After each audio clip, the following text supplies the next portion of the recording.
And yo, what's up, everybody? Welcome back to another movie review. So I'm not gonna do it on Fortnite.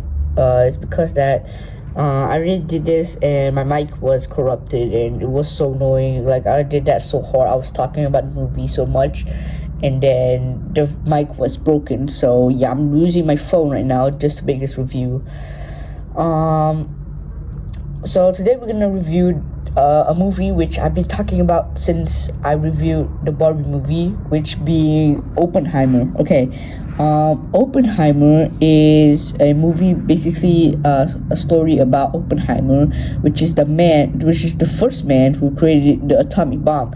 You can already tell by the trailer, like it's already there. But if you guys don't know who Oppenheimer is, you better watch the movie. You can know, or just watch some documentaries on YouTube or something like that. I just watched about Oppenheimer's documentary, even though I already watched the movie.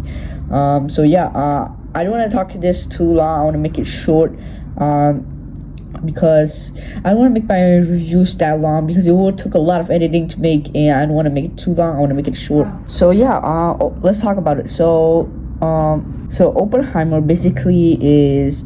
So the story of Oppenheimer in this movie is really good. Like it's really good.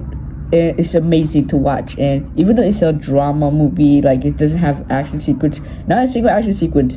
This whole 2 hours, almost 3 hours, almost doesn't have an action sequence, right? It doesn't have an action sequence, and you might be wondering, does the nuke launch count as a action sequence? No, it's just a launch sequence, not an action sequence. If you want to be an action sequence, nuke launch, you need to have, like, I don't know, some soldiers fighting at the same time. Like, I know this movie takes place like after World War II, so yeah, I think it's after World War II or the events of World War II, but I don't know.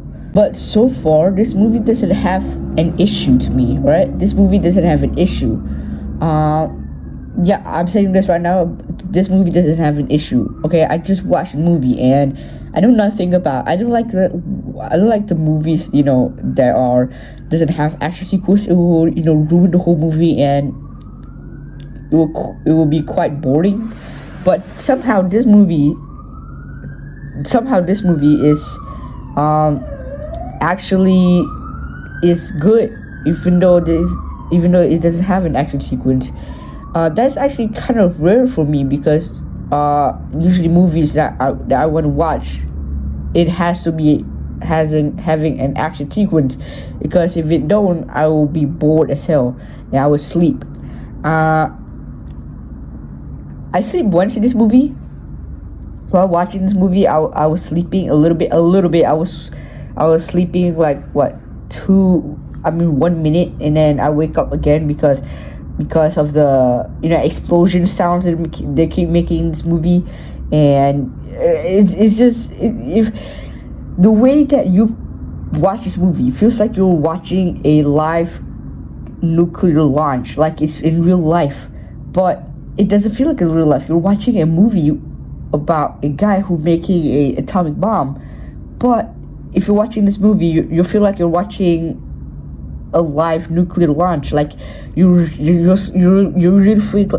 feel like you're really there, just watching the nuke launch. When I was just sitting at my chair with my mom, just watching the nuke launching, the countdown was, or you can already tell that the launch was giving people goosebumps and chills, because you feel like you're actually there. We're just watching the nuke, even though you're not there. You're watching a movie, because you know why? Because the visual on this movie is insane. I love it. Christopher Nolan did a really good job. So as the actors like Cillian Murphy, I think that's his name. I'm sorry if I said it wrong. Cillian Murphy and Robert Downey Jr. and everyone else in there, like actors. Pretty sure almost all of them are Marvel actors, if I'm not mistaken. But the nuke launch was amazing. It will give you goosebumps. But the nuke launch the nuke seems a little bit small. If you like watch it closely, it looks like the nuke was small. I was expecting the nuke to be like bigger, just like what nukes are really is, like big, but it somehow looks small, but at the same time looks big, because I don't know, because you can see on YouTube, you can just search on YouTube saying like Oppenheimer. If you search Oppenheimer, you can see that there's a ton of things. There's one particular video where Christopher Nolan talks about they launching a real nuke while making this movie. Yeah, that they didn't use CGI in this movie, just like they made like Top Gun Maverick, even though this isn't directed by Christopher Nolan. Somehow this movie is really good. I love it so much. Probably in my top fives. Better than Barbie somehow. I'm not saying that Barbie is bad or anything. The hype can already tell this movie is actually really good. But the Barbie and also Oppenheimer is good. It's just that these two movies have something in common, that they were somehow, they feel like they're in like a I don't know, like a void. They're just like, have you guys watched like What If season 1 with the Marvel? You can check out Disney Plus. What If, in that last episode where Killmonger just using the Ultron armor that has Infinity Stone, and somehow that guy, I forgot what he is, he's like a PC program, but he transfers his body to Vision, and then they're fighting until Doctor Strange make like, I don't know, like a shield, I don't know, like a void or something like that, to make them fight for eternity. All right, they cannot stop fighting. Like they keep fighting. Like those two are so powerful. Like they cannot die, so they're fighting, just like regular shows. So it just feels like that. There's something about Oppenheimer and Barbie that are really good, and people cannot tell which movie is better, because those two movies are really good. People would say like Barbie is amazing and Oppenheimer is amazing, but I'm one of those guys that were saying that which movie is actually better, like Barbie or Oppenheimer. That's how good Oppenheimer and Barbie is. But Oppenheimer has a lot of things that Barbie doesn't have, which mean the seriousness, the drama. Barbie has those, but they're not that drama. They were like, I don't know, were unexpectedly, like we already know what's gonna happen. Like, so as Oppenheimer, but Oppenheimer have some more expecting things that were not shown in the trailer. I mean, I don't know how people feel like watching this movie, because this movie is actually really good. I love it so much, and probably it's gonna be the best movie of 2023. Not that it's not gonna be that that good. It's just that it feels like there's something about this movie that actually is really good. It's just that the acting in this movie is just so amazing. Like it feels like they were a part of the story, like they were a part of Oppenheimer's real life story. Like somehow the actors did a really good job, just like the actors of Robert Downey Jr. and also that general guy that was in this movie, and also that Cillian Murphy.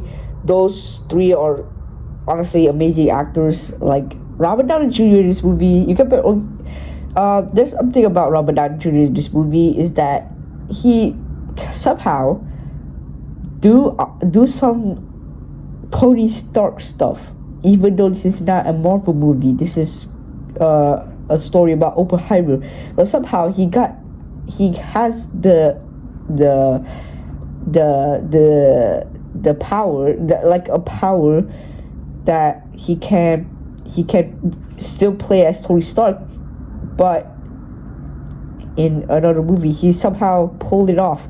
He somehow plays like almost like Tony Stark. He acted almost like Tony Stark, but even though this is not a Marvel movie, I can tell by his eyes and stuff like that. He has a lot of fun making this movie. So as other actors in this movie, they have a lot of fun making Oppenheimer and also Barbie movie. Like Oppenheimer, you can tell Robert Downey Jr. has a lot of fun making this movie. I mean, he's a nice guy. Like, he's a nice guy, just a funny guy. Uh, yeah, there's a lot of like cameos. Like, there's not. I don't count it as cameo, even though this is a real story. But these are not cameos. Just like I talked about Spider-Man Across the Spider-Verse, like, Andrew and Toby like appearing in the movie. Like, I don't consider them a cameo, even though they're not cameos, but they are Spider-Man, so that doesn't count as cameo, because just like this movie, which having Hitler, which is not a cameo, because Hitler is also in real life, not a fictional character. So I wouldn't count this particular thing to be a cameo.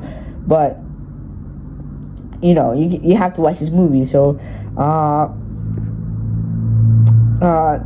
the visuals in this movie are insane. The soundtracks, just like a freaking Spider-Man Across the Spider-Verse, the soundtrack are amazing.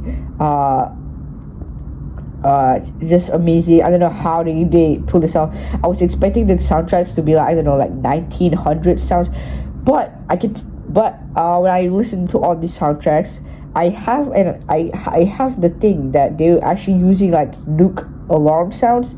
That's what they're using. It's such a genius move just to make a soundtrack so genius.